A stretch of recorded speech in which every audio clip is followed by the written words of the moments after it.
जय हिंद दोस्तों, स्वागत है आप सबका तर्क आईएएस पीसीएस चैनल पे। मेरा नाम है शिवांश और जैसे कि आप सब जानते हैं कि पीटी 365 साइंस एंड टेक्नोलॉजी का जो लेक्चर ऑफ सीरीज है वो मैं पढ़ा रहा हूँ। और ये हमने जो पिछली बार यू चालू किया था बायोटेक्नोलॉजी, जिसमें हमने देखा कि किसको किसको नोबेल प्राइज मिला और फिर बायोटेक्नोलॉजी के बहुत सारे वेरियस एस्पेक्ट देखे, उनके फर्टिलाइजर देखे, हर एक चीज देखा। तो अब इसको आज हम एंड अप करने वाले और एक बहुत ही इंटरेस्टिंग टॉपिक चालू होने वाला है जिसका नाम है नैनो टेक्नोलॉजी। तो अभी नैनो टेक्नोलॉजी सुन के तो ऐसा लगता है कि बहुत ज्यादा डिफिकल्ट होने वाला है, लेकिन नहीं, बहुत ही आसान होने वाला है। आपके लिए बहुत ही अच्छे अच्छे फैक्ट्स लाऊं जो कि आपको वहां पे चल के ही पता चलेगा। ऐसे ऐसे डेप्थ एनालिसिस और ऐसे प्यारे प्यारे एग्जांपल लेना भाई कि आपका दिल खुश हो जाने वाला है आज। ठीक है, तो फिर तो ज्यादा समय ना बर्बाद करते हुए हम ई3 पॉलिसी से शुरू करते हैं आज का लेक्चर। ठीक है, तो बायो ई3 पॉलिसी देखो, तो ई3 तो हमको याद कर लेना, इकोनॉमी, एनवायरमेंट एंड एम्प्लॉयमेंट। ठीक है, इससे इतना पता चल गया कि इकोनॉमी, एनवायरमेंट, एम्प्लॉयमेंट मतलब ये तीनों का कुछ इंटरलिंक रहेगा जिससे हमको एक प्रोडक्ट मिलने वाला है। ठीक है, तो यूनियन कैबिनेट ने अप्रूव कर दिया बायो ई3 को, ये पॉलिसी को। किस लिए? Fostering high performance bio manufacturing. अब ये बायो मैन्युफैक्चरिंग होता क्या है? बायो मैन्युफैक्चरिंग मतलब कि कोई भी बायोलॉजिकल चीज से, भले वो प्लांट हो, एनिमल हो या फिर माइक्रोब हो, लेकिन उसका सिर्फ सेल होना चाहिए। अगर आप ऑर्गन इन सब चीजों से बनाने चले जाओगे तो फिर वो इलीगल कंसेप्ट हो जाएगा। उसका सिर्फ सेल होना चाहिए और उसके सेल से ऐसा कुछ प्रोडक्ट बना रहे जिससे इकोनॉमी में बूस्ट हो, या फिर ऐसा प्रोडक्ट या फिर सर्विस प्रोड्यूस हो जिसके सर्व से कम्युनिटी या फिर जो भी एक सोसाइटी है उसमें एक अच्छा एक सर्विस सर्व किया जा सके। तो यही आपका बायो मैन्युफैक्चरिंग है। ठीक है, और बायो इकोनॉमी क्या है कि कोई भी प्रोडक्शन, उसका यूज या फिर कंजर्वेशन ऑफ बायोलॉजिकल रिसोर्सेस, मतलब उसको एंड अप नहीं करना, उसको बचा के रखना। क्या पता कंजर्वेशन ऑफ बायोलॉजिकल रिसोर्सेस मतलब बायोलॉजिकल रिसोर्सेस अपने आप में एक प्रोडक्ट हो। ठीक है, कोई एक रिसोर्स अपने आप में प्रोडक्ट हो, जैसे फॉर एग्जांपल बनियन ट्री या फिर पीपल ट्री। अभी उसको अपने आप उसको प्रिजर्व करके रखा है, इसका मतलब वो कहीं ना कहीं ऑक्सीजन अच्छा सा प्रोड्यूस कर रहा है, कार्बन डाइऑक्साइड सोक कर रहा है। ठीक है, तो फिर वो अपने आप में एक बायोलॉजिकल रिसोर्स है। लेकिन उस रॉ मटेरियल को अगर उन लोग बायो मैन्युफैक्चर कर रहे हैं और वो नॉलेज, साइंस, इनोवेशन जैसी चीज को वो प्रोड्यूस करके आपको सर्व कर रहा है, ठीक है, जिससे आपका वेलफेयर हो रहा है। ठीक है, तो फिर उससे, और वो अलग अलग डायमेंशन है, अलग अलग इकोनॉमिक सेक्टर में, तो फिर वो आपका बायो इकोनॉमी कहलाएगा। ठीक है, तो ये बायो मैन्युफैक्चर और बायो इकोनॉमी आपने ये जान लिया। ठीक है, अब इसका एम क्या था कि ये एडवांस टेक्नोलॉजी को अडॉप्ट करेगा और साथ ही साथ में रिसर्च जो भी रहेगा उसको रेवोल्यूशनाइज करेगा और बायो मैन्युफैक्चरिंग प्रोसेस को आगे बढ़ाएगा, जिससे सोसाइटी में काफी ज्यादा इनोवेशन आ सके।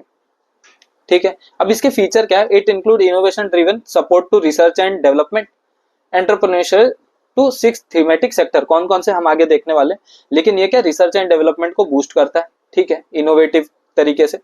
अभी आपको पता है कि एक कंसर्न रहता है रिसर्च एंड डेवलपमेंट को लेकर के, इसमें जीडीपी का बहुत कम परसेंट हमको अलॉट होता है कि रिसर्च एंड डेवलपमेंट में उस चीज को बूस्ट किया जा सके as comparison to other countries. ठीक है, और क्या है? Research and translational activity under thematic sector catalysed by bio artificial intelligence hub. अब देखो, ये एक बहुत अच्छा कंसेप्ट है, बायो आर्टिफिशियल इंटेलिजेंस हब। मतलब आप एआई तो सुनते ही आ रहे हो, हर दिन सुन रहे हो आप एआई क्या है, आप यूज भी कर रहे हो चैट जीपीटी एक्सेट्रा एप्स। लेकिन बायो एआई, जिसमें एआई को और बायो मैन्युफैक्चरिंग हब्स को एक साथ करेंगे तो फिर उससे क्या एक अच्छा प्रोडक्ट निकलता है। क्योंकि कहते हैं ना कि अगर आपके पास स्पीड हो तो फिर उसको अच्छे डायरेक्शन में आप उसको लगा रहे हो तो फिर ये वो एक मुकाम पे आपको पहुंचा देता है, वही चीज है। और अब इसके 6 सेक्टर कौन से हम वो जानते हैं। पहला है आपका bio based chemical and enzyme. दूसरा functional food and smart protein, जैसे कि अभी एग के वजह से, एग के अंदर से जो भी यॉल्क रहता है उन सब में से कोई एक प्रोटीन का ऐसे निकाल के सेल्स अलग अलग अलग अलग करके उसको यूज कर सकते हैं। बायोथेरेपेटिक्स मतलब कोई कोई ऑयल ऐसा प्रोड्यूस करते हैं जिसके वजह से वो थेरेपी में यूज होता है। क्लाइमेट रेजिलिएंट एग्रीकल्चर, ठीक है।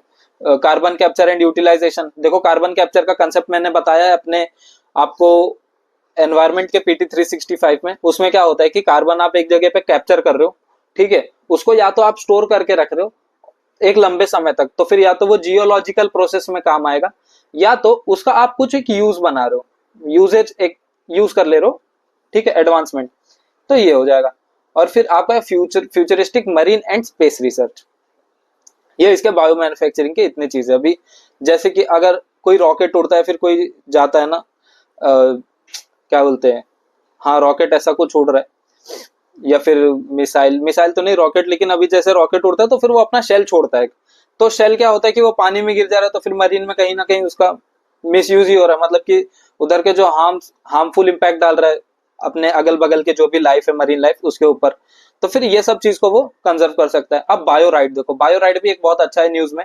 इसमें कुछ नहीं है, इसमें मतलब कि दो भाई थे, उसमें एक और भाई को जोड़ दिया और तीनों को एक ही बना दिया, ठीक है, वही चीज है। बायोराइड में देखो पहले कौन कौन सा रिसर्च एंड डेवलपमेंट है, इंडस्ट्रियल एंटरप्रेन्योरशिप डेवलपमेंट है, bio manufacturing and bio foundry, ठीक है, ये तीन है। अब इसमें नया कौन सा है, bio manufacturing and bio foundry है। अब ये दोनों पहले से थे, रिसर्च एंड डेवलपमेंट और INDD, ये पहले से थे। इन दोनों को तो ऐड किया, ये साथ में एक नया कंसेप्ट लाया, bio manufacturing and bio foundry, ये तीनों को एक कर दिया, ठीक है। अब इसके नोडल डिपार्टमेंट कौन है, ministry of science and technology के अंडर DBT, मतलब बायोटेक्नोलॉजी डिपार्टमेंट ऑफ, ठीक है। और ये क्या, अब ये जो नया कंपोनेंट है आपका बायो मैन्युफैक्चरिंग और बायो फाउंड्री, ये एम करता है इंडिया के गोल को circular bio economy. Circular bio economy मतलब एक सर्कल है, उसमें आप इकोनॉमी ऐसा प्रोड्यूस कर रहे हैं कि मैन्युफैक्चर भी हो रहा है और फिर नेचर भी कंजर्व हो रहा है। मतलब आपके 3-4 चीज जो है, जो आपके विश लिस्ट है या फिर जो भी आपके कहते हैं ना, मतलब चेकलिस्ट है कि ये सब आपके होने चाहिए एम, वैसा। और ये मिशन लाइफ को फोकस करता है। अब आपको ये बताना है कि मिशन लाइफ कौन से ईयर में लिया गया था। ये मैं आपको 4-5 बार चीख चीख के बता चुका हूँ भाई कि कौन से ईयर में लिया गया था। अगर आपको नहीं याद है, आप जाके लेक्चर देखो, नहीं देखोगे तो फिर भाई अपना अगला अटेम्प्ट देखो, जो बात है सीधी बात भाई। अभी इसके अगले कुछ न्यूज के बारे में जानते हैं। देखो एंडो सिम्बायोटिक थियरी, ये आया। अभी एक ऑरिजिनल है, ऑरिजिनल, उसका नाम है नाइट्रोप्लास्ट, ठीक है। नाइट्रोप्लास्ट इतना समझ में आ रहा है कि नाइट्रोजन से कोई तो लिंक्ड है, ठीक है। मरीन एल्गे है, एल्गे, उसका नाम क्या है, ब्रारूडो स्पाइरा बिजेलोई, मुझे भी नहीं याद हो रहा था, धीरे धीरे हो जाएगा। तो ये क्या करता है, नाइट्रोजन फिक्स कर देता है। कहाँ फिक्स करता है देखते हैं। It is generally believe that nitrogen fixation only occur in bacteria. अब तक ये वहम था सबका कि ये सिर्फ बैक्टीरिया में होता है, लेकिन अभी ये जो है एल्गी, इसमें भी इनको पाया गया और ये first known nitrogen fixation eukaryote है, ठीक है। अभी ये नाइट्रोजन फिक्सेशन क्यों काम आता है, देखो नाइट्रोजन गैस को जो है इसको यूजेबल फॉर्म में इन लोग कन्वर्ट कर देंगे फॉर सेल ग्रोथ के लिए। सेल ग्रोथ किसका, जो भी वहां की बायोडाइवर्सिटी है, प्लांट हो गया, एनिमल हो गया, उसके लिए ये लोग नाइट्रोजन ग्रोथ के लिए, खास करके पानी के अंदर जो मरीन इकोसिस्टम है उनके लिए। Generated interest in endosymbiotic theory, ठीक है। अभी सिम्बायोटिक थ्योरी क्या, एंडोसिम्बायोटिक थ्योरी मतलब posit that eukaryotic cell organelle such as mitochondria and plastid evolve from free living prokaryotes. अभी जिसको ईकैरियोट और प्रोकैरियोट नहीं पता ना, मैंने अपने पिछले लेक्चर में यही साइंस के इसमें बताया, आप जाके देखो, क्योंकि अभी मैं वही चीज रिपीट करूंगा तो पुराने बच्चों के लिए भी वो चीज बल्कअप हो जाएगा। तो अभी एक शॉर्ट में बता देता हूँ कि जैसे प्रोकैरियोट में ज्यादा क्या, लगभग रेयरली कोई मल्टी सेलुलर ऑर्गेनिज्म रहेगा, नहीं तो इसमें पूरा सिंगल सेलुलर से भरा है। और यूकैरियोटिक में दोनों टाइप के हैं, single as well multicellular. तो एक्स ऐसा समझ कर चलो कि ना आपके पास एक कंपोज है, ठीक है, आपके पास पेन पेंसिल रबड़ जो भी है हर एक चीज है, लेकिन आपके पास अगर कंपोज है तो फिर आप यूकैरियोटिक सेल है, और आपके पास कंपोज नहीं है तो आप प्रोकैरियोटिक सेल हो। मतलब कैसा, अभी देखो membrane bound nucleus which stores the genetic information, ठीक है, इसके पास मेम्ब्रेन बाउंड न्यूक्लियस है, मतलब एक ऐसा सिस्टम है जिसमें ये अपनी चीजें रख सकता है, अपना इंफॉर्मेशन रख सकता है, ठीक है। अब इसके पास भी सारी इंफॉर्मेशन है, ठीक है, लेकिन इसके पास वो कंपोज ही नहीं है, इसके पास वो चीज ही नहीं है जिसमें ये बांध के रख सकता है, ठीक है, उसका नाम है मेम्ब्रेन बाउंड न्यूक्लियस। इसके तो फिर मेम्ब्रेन बाउंड न्यूक्लियस का एक डिफरेंस है इसमें, ठीक है। अभी ये बोला है कि sum of this organism ingested prokaryotic cells then survive with organism and develop a symbiotic relationship, ठीक है, इजी था। अब क्या है, वुल्बाकिया बैक्टीरिया ये क्या है, manipulated wasp Encarsia formosa to get rid of its male entirely, ठीक है। आपने पैट्रियार्कल सोसाइटी के बारे में बहुत देखा होगा। अब मैटरनल देखो, इसमें क्या है कि जो कॉमनली फाउंड होते हैं नेमाटोड और आर्थ्रोपोड, इंसेक्ट्स को छोड़ के, अब उन्होंने क्या किया है कि ये जो इंसेक्ट में ना ये पाया जाता है कि ये प्रेजेंट होते हैं बैक्टीरिया जो एग में प्रेजेंट होते हैं फीमेल के, लेकिन स्पर्म में एब्सेंट रहते हैं। तो इसके वजह से क्या होता है, female can transit them to their offspring where males can't. Female अपना ऑफस्प्रिंग अच्छे से दे सकते हैं लेकिन मेल नहीं, क्योंकि इसके तो स्पर्म्स में ही जो है दिक्कत, इशू है। As a result Wolbachia have evolved ways to insect host to produce more female than male progeny, तो इसी की वजह से फीमेल में ज्यादा हो रहा है, मेल में कम हो रहा है। ठीक है, ट्राजिन, ये याद रखना आपको, ये ट्राजिन ये बहुत ही की रोल प्ले करता है इन सब चीजों में। अब इसके एप्लीकेशन क्या है, देखो एप्लीकेशन ये है कि जो मॉस्किटो है ना, जिसके पास वोल्बैकिया बैक्टीरिया है, ये यूज किया जा सकता है ताकि नंबर ऑफ टारगेट मॉस्किटो को, जो भी एक स्पेशीज, मतलब आप कोई भी एक स्पेशीज को टारगेट कर रहे हो, उसके अंदर अगर ऐसा बैक्टीरिया इंसर्ट कर दिया गया या फिर पाया गया, तो फिर उसके पॉपुलेशन कम हो जाएंगे। अभी आपको लगे कि ये तो बहुत अच्छी चीज है, जल्दी हो जाना चाहिए, लेकिन नहीं। देखो मॉस्किटो भी बहुत इंपॉर्टेंट है अपने बायोडाइवर्सिटी या फिर इकोसिस्टम के लिए। ठीक है, अगर नेचर में कोई चीज है तो फिर वो कहीं ना कहीं उस चीज का अच्छा है, कोई ना कोई चीज बेनिफिशियल है, और इससे क्या बेनिफिट्स होता है मैं आपको फिर कभी बता दूंगा। ठीक है, ये एक एग्जांपल दिया है कि इजिप्टियन मॉस्किटो में अगर किया जा सकता है तो कैसा है, सेल्फ लिमिटिंग जीन से है। ठीक है, और जीडीटी, जीडीटी क्या है, जीन ड्राइव टेक्नोलॉजी, इसमें क्या होता है, जेनेटिक इंजीनियरिंग।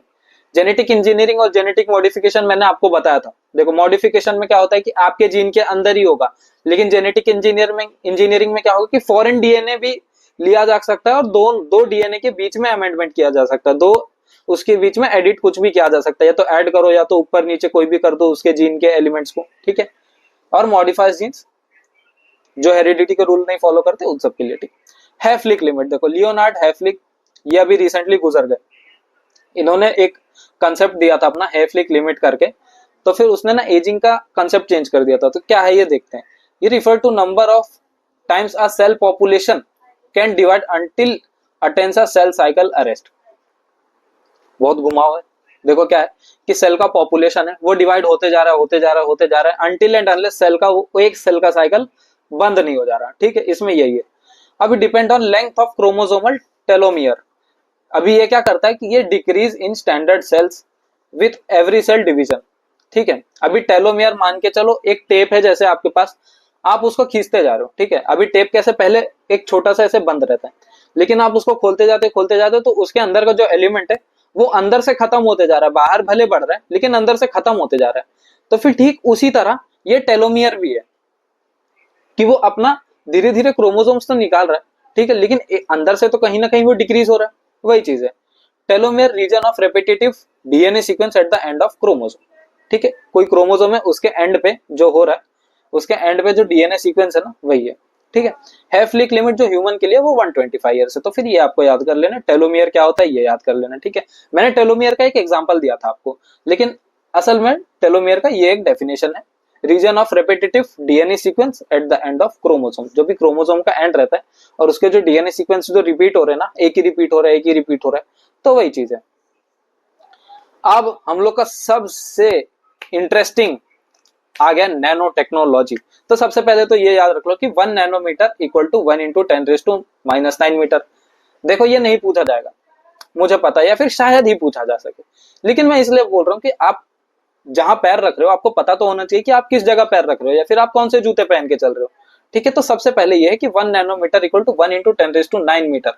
ठीक है, अब आप इससे अंदाजा लगा सकते हो कि नैनोमीटर कितना बारीक होगा। अभी आप राख देखे होगे कभी, मतलब बॉन फायर आपने कभी जलाया होगा, तो जब लकड़ी जलने के बाद वो चीज एकदम पाउडर हो जाती है, ऐश, राख, हम वो एक नैनोमीटर है। ऐश को हम लोग माइक्रोस्कोप में देख सकते हैं लेकिन नैनोमीटर के लेवल पे जाके। ठीक है, तो नैनो टेक्नोलॉजी इसलिए बहुत ज्यादा इंपॉर्टेंट है और ये अलग अलग एप्लीकेशन इसका, फर्टिलाइजर से लेकर के रिसर्च डेवलपमेंट हर एक चीज में ये काम आएगा। कौन कौन से देखते, तो पहले तो इसके बारे में जानते हैं कि क्या है nanotechnology. Involve working with material and devices at nano scale, एक इसका स्केल है nano scale, typically ranging from 100 to 100 nanometre in size, मतलब साइज 1 से 100 नैनोमीटर इसका एक साइज है। और नैनोमीटर स्केल में ना अनयूजुअल प्रॉपर्टी ये ना, जितने अभी 1 से 100 है ना यहाँ पे, तो फिर ये अलग अलग जगह वेराई करेगा, या तो अपने साइज में, या तो अपने शेप में, या तो अपने कैरेक्टरिस्टिक, या तो उसके अंदर का कैसा स्ट्रक्चर है। ठीक है, इन सब से ये वेराई करता है। अब इसके दो टाइप है, या तो नेचुरल है या तो आर्टिफिशियल है। नेचुरल वो जो पाया जाता है, अभी जैसे कि मैंने आपको तो लकड़ी का जला बताया था, लेकिन ये वॉल्केनिक ऐश है। वॉल्केनिक जो ऐश आप समझ रहे हो, वॉल्केनिक ऐश क्या है, वो एकदम पाउडर फॉर्म में रहता है, अच्छे से एकदम जला फूंका एकदम। तो अभी उसको आप उठाओगे अपने हाथ में, आप ऐसे अगर उसको रगड़ दोगे, आप उसको अच्छे से रब कर दोगे, तो फिर आपको लगेगा ही नहीं कि आपने हाथ में कुछ लिया भी था, वो आपके फिंगरप्रिंट्स के अंदर तक जा सकता है, इतना बारीक रहता है। लेकिन ये नेचुरल नैनो मटेरियल है। अब सोच लो वो कितना बारीक होता है। Artificial nano material, carbon nano tube, जो कि हमारे प्यारे साइंटिस्ट दिमागी बना ही रहे हैं। अब इसमें चैलेंज क्या है कि टॉक्सिसिटी जो है ना वो नैनो पार्टिकल की ह्यूमन और एनवायरनमेंट पे बहुत है। लेकिन मैंने वही बताया ना कि अगर आपके पास स्पीड अच्छी है तो आप उसको अगर अच्छे डायरेक्शन में पुट कर रहे हो तो उसका बहुत अच्छा है। कौन कौन से एप्लीकेशन है उसी हिसाब से देखते हैं। पहला तो agriculture, nano fertiliser, nano biosensor. अभी देखो कौन सी सॉइल है, कौन से प्लांट को कितना न्यूट्रिएंट चाहिए और उसको कितनी मात्रा में न्यूट्रिएंट मिल रहा है, कितने में नहीं मिल रहा है, वो एक अच्छे से मॉनिटर किया जा सकता है। तो वैसे बायोसेंसर आपका काम कर देगा। और किसको कितना प्रोवाइड करना है, अभी जैसे कि कोई कोई नैनो फर्टिलाइजर ना एज अ स्पॉन्ज काम करता है। एक बार पूरा सोख लेगा उसी में अपना फर्टिलाइजर और धीरे धीरे एनर्जी अपना भेजते रहेगा, हर एक प्लांट में पहुंचता रहेगा, ठीक है, ताकि वो उसका अच्छे से ग्रोथ होता रहे। तो ऐसे ही नैनो फर्टिलाइजर भी काम करता है। और इसके देखो अपटेक देखो 90 to 100% यूटिलाइजेशन एफिशिएंसी है, मतलब वेस्ट ज्यादा नहीं हो रहा है इसमें, ठीक है। अब हेल्थ के लिए काम आ जाता है, better imaging and diagnostic imaging. देखो मैंने बताया था कि नैनो पार्टिकल है, नैनोमीटर के लेवल पे अगर जब राख को देखा जा सकता है तो फिर कोई ट्यूमर हो गया या फिर अंदर कोई क्लॉट हो रहा है तो उसको तो अच्छे से देखा जा सकता है, उसके स्ट्रक्चर को पहचाना जा सकता है। टारगेटेड ड्रग डिलीवरी, आपके कौन से वेन्स तक वो दवा पहुंचनी चाहिए, क्या वो पहुंच रही है नहीं पहुंच रही है, जैसे बायो फर्टिलाइजर में काम किया नैनो फर्टिलाइजर जैसा, उसी तरह ये भी है। एनर्जी, एनर्जी मतलब nano structured solar cell could be cheaper to manufacture and easier to install. अगर छोटा है तो फिर कम जगह लेगा और उतना एफिशिएंसी भी इसका उतना ज्यादा है, ठीक है। अभी हमने देखा एफिशिएंसी इसका अच्छे लेवल पे। तो उसी तरह अब एनवायरनमेंट का भी वही है कि वाटर प्यूरिफिकेशन, डिसैलिनेशन। तो फिर मतलब डिसैलिनेशन मतलब कि इसके लिए तो नमक तो हमको फिर भी ऐसा रब करने पे पता चल जाता है हार्ड है करके, तो लेकिन पानी के अंदर का जो नमक रहता है वो सॉफ्टर रहता है, वो हमको पता नहीं चलता। तो वो चीज को छांट सकता है। इलेक्ट्रॉनिक्स आईटी में कैसे बिट्स, क्वांटम बिट्स या फिर क्यूबिट्स उसमें बनाया जा सकता है, क्वांटम डॉट वगैरह में, ठीक है। और कॉस्मेटिक वगैरह तो ठीक है, वो तो कोई दिक्कत नहीं। नैनो फर्टिलाइजर देखो, नैनो फर्टिलाइजर अभी इफको ने क्या किया कि एक ऑर्डर निकाला 1985 एफसीओ, उसने अप्रूव कर दिया नैनो जिंक और नैनो कॉपर लिक्विड। अब नैनो जिंक और नैनो कॉपर दोनों नैनो मटेरियल है, लेकिन इसके एप्लीकेशन क्या है और ये एक पर्टिकुलर वे में कहाँ काम करते हैं वो देखते हैं। देखो nano fertiliser are nutrient encapsulated with nano material, ठीक है, to enable controlled release and subsequent slow diffusion into soil. देखो मैंने वही बोला कि ये एक नैनो मटेरियल समझो, वही जैसा ऐसा स्पॉन्ज जैसा काम किया, उसने सोख करके रखा, मतलब सुखा के रखा, ठीक है। अभी जैसे कोई स्पॉन्ज रहता है ना, उसमें अभी पानी डालते तो फिर वो कैसे पूरा वाटर अपने में कैप्चर कर लेता है, लेकिन उसको एक जगह रखो तो धीरे धीरे वो एलिमेंट्स को वो रिलीज करता रहेगा और वो slow diffusion into the soil, तो फिर सॉइल से उसको अच्छा एक कंटेंट मिल जाता है। इसी तरह और नैनो जिंक और नैनो कॉपर ये क्या एड्रेस करता है, डेफिशिएंसी ऑफ माइक्रो न्यूट्रिएंट्स को। अभी जिंक कैसे करेगा काम, नैनो जिंक ये प्लांट ग्रोथ और डेवलपमेंट के लिए। लेकिन कॉपर क्या करेगा, कॉपर देखो दोनों का एंजाइम वाला फंक्शन है। क्या करेगा, प्लांट एंड क्लोरोफिल, क्लोरोफिल के भी टाइप होते हैं ए सी डी ऐसे, ठीक है, वो क्लोरोफिल। और फिर सीड प्रोडक्शन, सीड प्रोडक्शन में भी काम करेगा। इसके पहले नैनो लिक्विड यूरिया आया था और नैनो लिक्विड डीएपी आया था, ठीक है। अब डीएपी में 3 एलिमेंट होते हैं, कौन से होते हैं वो मेरे को बताओ, कि उसका ना एग्रीकल्चर में एक कंसेप्ट है कि ये सब इतने ही रेशियो में पढ़ना चाहिए, वो कौन से एलिमेंट है और उसका रेशियो क्या है वो आप मेरे को बताओ, ठीक है। अब इसके अलग अलग इनिशिएटिव कैसे नैनो टेक्नोलॉजी के एग्रीकल्चर के, देखो मिशन क्या है, एक तो नैनो मिशन 2007 में आता है department of science and technology DST के अंदर, ठीक है। और स्किल डेवलपमेंट ट्रेनिंग, ताकि लोगों को उतना अच्छा पता चल सके, जैसे कि इसका एक कॉन्स तो सबसे बड़ा यही है कि ह्यूमन के लिए अच्छा नहीं प्रूवन है ये, तो फिर उसके लिए ये देखा जा सकता है। और नैनो फर्टिलाइजर प्लांट जो कि फूलपुर प्रयागराज में, ठीक है। अभी गोल्डिन, गोल्डिन क्या है देखो, which is just 1 atom thick, एक ही एटम थिक है, एक एटम जिसको आप कभी देख नहीं सकते अपने आंखों से, उतना ही, सिर्फ उतने का इन्होंने एक एलिमेंट बनाया, ठीक है। अब ये कैसे बना है और क्या काम कर रहा है वो देखते हैं। देखो sandwiching silicon between titanium carbide layer, ठीक है, depositing gold allowing gold atom to replace silicon forming a monolayer. अभी देखो ये और ये जो तो मैंने तो जो बॉक्स बनाई है टाइटेनियम कार्बाइड है, टाइटेनियम क्या कार्बाइड है, और यहाँ पे इन्होंने क्या डाला है अपना, इन्होंने अपना डाला है सिलिकॉन, सिलिकॉन डाला है, ठीक है। अब इसको ना इन्होंने दबा दिया एकदम कस के, एकदम मतलब दबा ही दिया अच्छे से। Allowing gold atom to replace silicon. अभी देखो एकदम दबा दिया तो सिलिकॉन क्या है, ये यहां से भी दब रहा है, यहां से भी दब रहा है। अब सिलिकॉन को क्या किया, गोल्ड से ना ऐसे रिप्लेस कर दिया, तो फिर यहाँ पे एस की जगह आ गया आपका गोल्ड। ठीक है, तो ये आपका सैंडविच मेथड इसको, अब इसको क्या कर दिया 400 times thinner than the thinnest commercially available gold leaf. मतलब कमर्शियली मतलब जो भी इंपोर्ट एक्सपोर्ट इन सब में कोई भी, मतलब अगर किसी के पास ऐसा कमर्शियली है उससे 400 गुना ज्यादा थिनर। अब सोचो वो कितना रहेगा, मतलब आपके आंख से दिखेगा ही नहीं भाई, ना ही मेरे आंख से दिखेगा। ठीक है, हमारी तो वैसे भी 4-4 आंखें। ठीक है, पोटेंशियल इसका एप्लीकेशन क्या है, catalyst in electronic industry, carbon dioxide conversion. सोच लो अभी कार्बन डाइऑक्साइड को कन्वर्ट कर दे रहा है, हाइड्रोजन जनरेशन। देख रहे हो नैनो टेक्नोलॉजी किस लेवल पे काम करती है। इसीलिए ये सब चीज ना बहुत ज्यादा इंपॉर्टेंट है। जैसे जैसे ग्रोथ हो रहा है ना, एडवांसमेंट एनहांसमेंट हो रहा है हर एक चीज का, तो फिर आपको वो चीज पता रहनी चाहिए, हर एक कंसेप्ट आपको पता रहना चाहिए कि वो काम कैसे कर रहा है। ठीक है, अभी फ्लूरोसेंट नैनो डायमंड, फ्लूरोसेंट मतलब वो होता है जो रात में चमकता है। ठीक है, अब इसमें वेवलेंथ वाला, फ्रीक्वेंसी वाला ये सब कंसेप्ट है, वो देखते हैं। तो रिसेंटली क्या किया साइंटिस्ट ने, levitated and spun fluorescent nano diamond, मतलब इन्होंने एक डायमंड बनाया फ्लूरोसेंट और उसको घुमाया, हाई स्पीड पे घुमाया। उसने ये देखा कि ये रोटेशन जो रहता है ना, ये स्पिन क्यूबिट्स को कैसे अफेक्ट करता है। ठीक है, मतलब ये रोटेशन जो है डायमंड का क्यूबिट्स को कैसे अफेक्ट करता है, और इसी वे को बोला बेरी फेस। बेरी फेस इसका नाम दिया। एफएनडी क्या है, मतलब कि नैनोमीटर साइज डायमंड से made up of carbon nano particles. ठीक है, made up of carbon nano particles. Fluorescence जो कि एक प्रॉपर्टी है, emit light of lower frequency when irradiated with light of higher frequency. ठीक है, मतलब जब लोअर फ्रीक्वेंसी इरेडिएट होती है, मतलब चमकता नहीं है, तब ये हायर फ्रीक्वेंसी की लाइट एक दूसरे को जो भी है टकरा के रिफ्रैक्ट होकर उसी में अपना एक वे बनाती है। तो फिर ये कब बनता है, हाई टेम्परेचर और हाई प्रेशर प्रोसेस में बनता है। ठीक है, temperature is directly proportional to pressure. ये आपको पता है कि जैसे प्रेशर बहुत ज्यादा आएगा तो उसके अंदर टेम्परेचर ग्रोथ होना ही है। इसकी की प्रॉपर्टी क्या है कि ये स्टेबल रहता है अंडर लाइट और लिविंग थिंग्स के लिए टॉक्सिक नहीं है। नैनो टेक्नोलॉजी जिसका एक कॉन्स था उसके लिए ये एक अच्छा एप्लीकेशन है। हाई रेजोल्यूशन इमेजिंग हो जाएगा, इसमें माइक्रो स्केल टेम्परेचर सेंसिंग हो जाएगा, कोरिलेटिव माइक्रोस्कोपी हो जाएगा, और सेल्स को ट्रैक कर सकता है ये, जैसे कि प्रोजेनी में।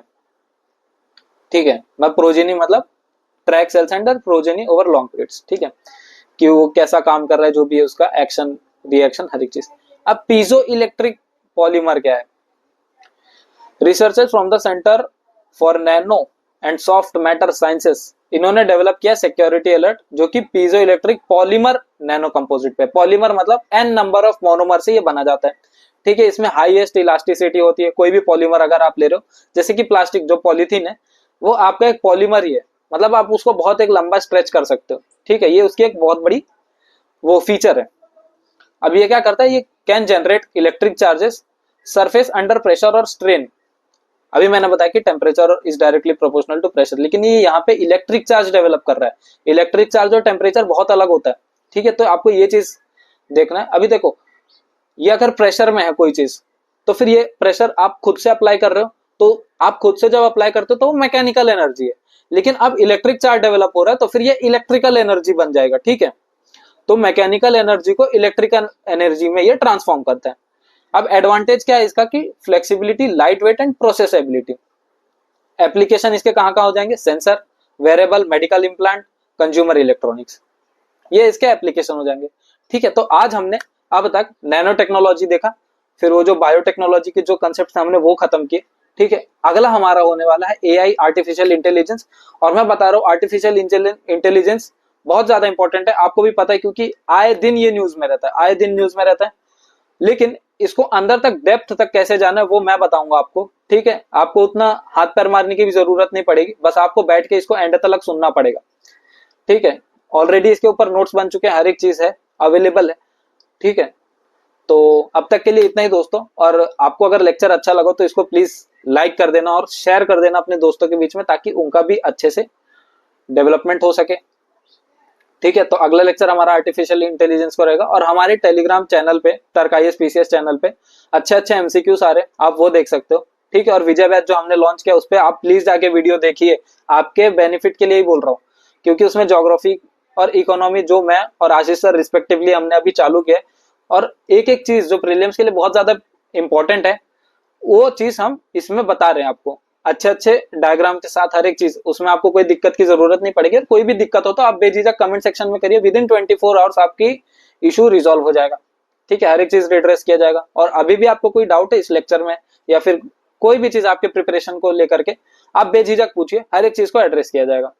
ठीक है दोस्तों, तब तक के लिए खूब पढ़ो खूब बढ़ो। मिलते हैं अपने अगले एपिसोड में आर्टिफिशियल इंटेलिजेंस लेकर के। ठीक है, जय हिंद दोस्तों।